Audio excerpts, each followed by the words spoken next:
Isang mapagpalang araw po sa ating lahat. Ako po si Jonela Bianca de Aguilar at ito po ang aking Day 255 Devotion para sa ating 365 Daily Devotion na pinamagatang Gusto mo bang makakita ng himala? At ang topic natin ngayon ay Signs Miraculous. Sabi po dito yung concept na Signs Miraculous like healings, wonders, and fulfilled prophecies reveal God's power and point people to Christ. At ang Bible verse natin matagpuan sa Hebrews chapter 2 verses 3 to 4. How shall we escape if we ignore so great a salvation? This salvation, which was first announced by the Lord, was confirmed to us by those who heard Him. God also testified to it by signs, wonders, and various miracles, and by gifts of the Holy Spirit distributed according to His will. Sa Tagalog po, paano nga tayo makakatakas kung ating papabayaan ang ganito kadakilang kaligtasan? Ito ay pahayag noong una sa pamamagitan ng Panginoon at pinatunayan sa atin ng mga nakarinig sa Kanya, na pawang pinatotohanan din ng Diyos sa pamamagitan ng mga tanda at ng mga kababalaghan at iba-ibang himala at ng mga kaloob ng Espiritu Santo na ipinamahagi ayon sa Kanyang kalooban. At ang teachings patingin ay number 1, miraculous signs validate the messenger. Ito po, yung messenger, di ba? Ano yun ng Panginoon eh, parang anong tawagin yun? Nasabi nga po na sila po yung backup ng ating Panginoon na talagang na backup sila ng ating Panginoon para isa ma-validate yung messenger. And number 2 po, miraculous signs confirms the message. Ito po yung mga himala para kinukonfirm na nito yung message ng ating Panginoon, di ba?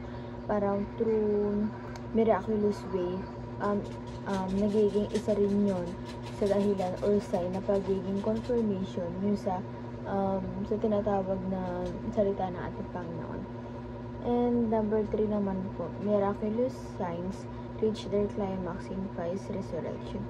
Ito po, di ba, yung paghihingi natin sa mga sign, hindi naman po siya masama, di ba?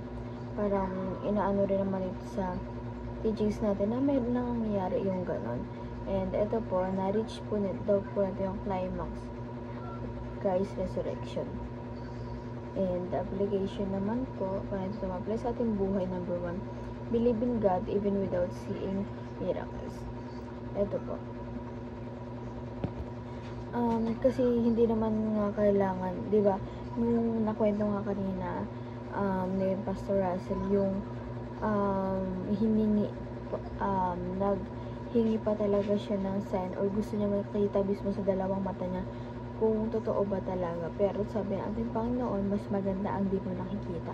Kasi doon mo rin mapapatunayan na totoo yung pananampalataya mo sa Kanya, na kahit wala kang nakikitang miraculous na nangyayari. At saka hindi rin po dapat by generation and generation lagi nang papakita ang ating Panginoon. Kasi ayun nga, patulad ng sinabi kanina, ayun nga yung Biblia yung binigay sa atin upang ayun na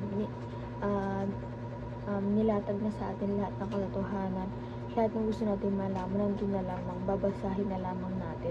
Kaya ayun po, kaya maniwala po tayo sa ating Panginoon, kaya wala tayong nakikitang mga miracle or mga himala sa buhay natin, kasi totoo may himala, pero hindi yun yung basihan para lang maniwala tayo sa ating Panginoon.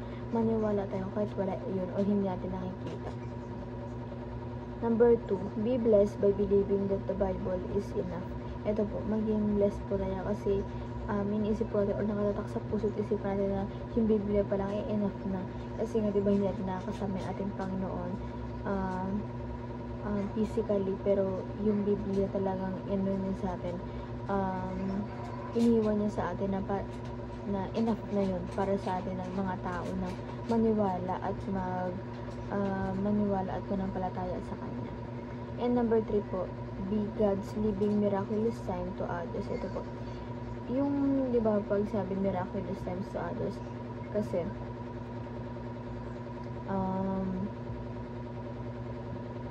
parang